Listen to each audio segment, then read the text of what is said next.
আসসালামু আলাইকুম। প্রিয় দেশবাসী, আশা করি সবাই ভালো আছেন। 5ই আগস্টে আওয়ামী লীগ সরকারের পতন হওয়ার পরে অন্তর্বর্তী সরকার এখন দেশ চালাচ্ছে। তো সবাই মনে করছিল যে স্বৈরাচার এবং দুর্নীতিবাজ খুনি হাসিনা যদি দেশ থেকে পালিয়ে গেছে, চলে গেছে, এখন নতুন সরকার আসছে, জনগণ বসাইছে, তো জনগণের জীবনযাত্রার মান উন্নতি হবে এবং দেশের আইন শৃঙ্খলা নিরাপদে থাকবে, মানুষ তিনবেলা শান্তিতে ভাত খেতে পারবে। এটা একটা আশ্বাস ছিল বা আশা ছিল। কিন্তু এখন দেখেন, যতই দিন যাচ্ছে ততই মানে এলোমেলো হয়ে যাচ্ছে সব কিছুই। এই ছাত্রলীগকে নিষিদ্ধ করা হলো, আওয়ামী লীগকে নিষিদ্ধ করার জন্য বিভিন্ন সংগঠন, বিভিন্ন রাজনৈতিক দলরা আন্দোলন করতেছে, এখনও করতেছে। তো বিএনপি আওয়ামী লীগকে নিষিদ্ধের পক্ষে না, আবার জামায়াতে ইসলাম যে ডক্টর শফিকুর রহমান, তিনিও চাচ্ছেন না যে আওয়ামী লীগ নিষিদ্ধ হোক। তো এটা নিয়েও আবার আলোচনা সমালোচনা হচ্ছে। তো সর্বশেষে বোঝা যাচ্ছে এই উপদেষ্টা, আপনার আইন উপদেষ্টা আসিফ নজরুল স্যার, উনিও বলছে যে আমরা এটা মানে কোনো দলের নিষিদ্ধের পক্ষে না, এবং আওয়ামী লীগকে নিষিদ্ধ যাতে না করা হয় সেজন্য বিভিন্ন এম্বাসি বলেন, বাহিরে বিভিন্ন রাষ্ট্র চাপ দিচ্ছে যে না, কোনো রাজনৈতিক দলকে কিংবা বিশেষ করে আওয়ামী লীগকে নিষিদ্ধ করা যাবে না। সেজন্য তাদেরকে নিষিদ্ধ করা হচ্ছে না। আপনার অপরাধ যে করছে আওয়ামী লীগ, তাদেরকে বিচার করা হবে না এমন না। অপরাধ যারা করছে তাদেরকে বিচার করবে, বিচারের আওতায় আনা হবে, কিন্তু আওয়ামী লীগ যে একটা দল সংগঠন, সেটা নিষিদ্ধ করা হবে না। এটা বোঝা গেল। পরিশেষে এখন যতই মানুষ লাফালাফি ফালাফালি যতই করুক, আওয়ামী লীগ এখন আর নিষিদ্ধ হচ্ছেন না।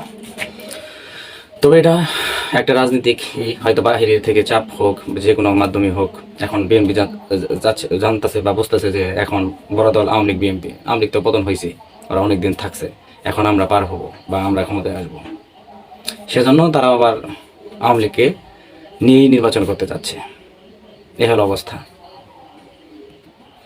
ডক্টর ইউনূস একটা আপনার অনুষ্ঠানে, যিনি প্রধান উপদেষ্টা ডক্টর ইউনূস, তিনিও বলছেন যে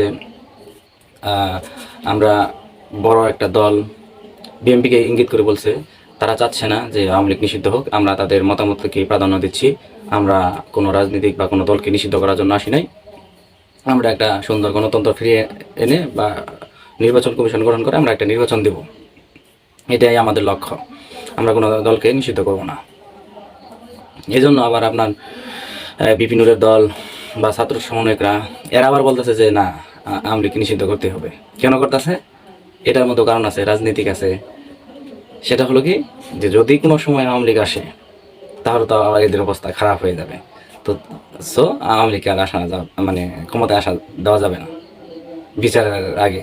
ওরা ভাবতেছে যে বিচার যদি হয়, এইভাবে গণহত্যা করছে, তারা মানে নির্বাচনে আসতে পারবে না। কিন্তু না রে ভাই, এইভাবে হবে না। অপরাধ করলে বিচার হবে। আবার আওয়ামী লীগ যে একটা বড় সংগঠন দল, তারা আবার নির্বাচনও করবে।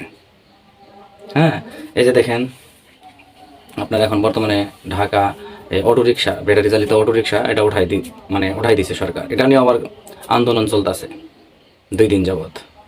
পুলিশ সেনাবাহিনীর সাথে দাওয়া পাল্টা, মারামারি কাটাকাটি হচ্ছে, পুলিশ সেনাবাহিনীর সাথে সংঘর্ষ বেঁধে যাচ্ছে বিভিন্ন সময়। তারা বলছে যে শেখ হাসিনা পারে নাই, আমাদের বিকল্প কোনো ইনকামের সোর্স দেখ, তারপরে এই অটোরিকশা তুলে দেখ, তা না হলে ছিনতাই, খুন, ডাকাতি ইত্যাদি বেড়ে যাবে। তখন সরকার কি করবে? এ হলো অবস্থা। এখন সরকার আবার অটোরিকশা কেন তুলে দিচ্ছে, এটার মধ্যে একটা কারণ আছে। আমি যতটুকু মনে করি যে এখন বর্তমানে ট্রাফিক নিয়ন্ত্রণ ওইভাবে আগের মতো হচ্ছে না, নিয়ন্ত্রণ আনতে পারতেছে না, যানজট লেগে থাকে শহরে। এখন এই অটোরিকশা যদি মানে না থাকে শহরে, তাহলে হয়তো যানজট বা এই জ্যামটা মোটামুটিভাবে নিয়ন্ত্রণে আসতে পারে। এটার উপর ভিত্তি করে তারা আবার চাচ্ছে কি অটোরিকশা থাকবে না। কেন করছে? ওই আপনার ট্রাফিক নিয়ন্ত্রণ করতে পারতেছে না, ট্রাফিকরা কাজ করতে পারতেছে না আগের মতো, সেজন্য এটা হইতে পারে। তো যাই হোক, আমি মনে করি তাদেরকে বিকল্প কোনো যদি আপনারা ইনকামের সোর্স বা কোনো কিছু কর্মসংস্থান করে দিতে পারেন, তাহলে একজন রিক্সাওয়ালার তার নিজের মা সন্তান পড়াশোনা করাচ্ছে, কিংবা অসুস্থ মা বাবাকে চিকিৎসার জন্য করতেছে, তো এগুলা যদি আমরা বন্ধ করে দিন, তারা কী করবে? বিভিন্ন গার্মেন্টস ফ্যাক্টরি বন্ধ হয়ে যাচ্ছে, পুড়ে দিচ্ছে, তারা জ্বলছে, বকেয়া বেতনের জন্য, বিভিন্ন সুযোগ সুবিধার জন্য আন্দোলন হচ্ছে। এই হলো অবস্থা। তো যাই হোক, সবাই ভালো থাকবেন, সুস্থ থাকবেন। আল্লাহ হাফেজ।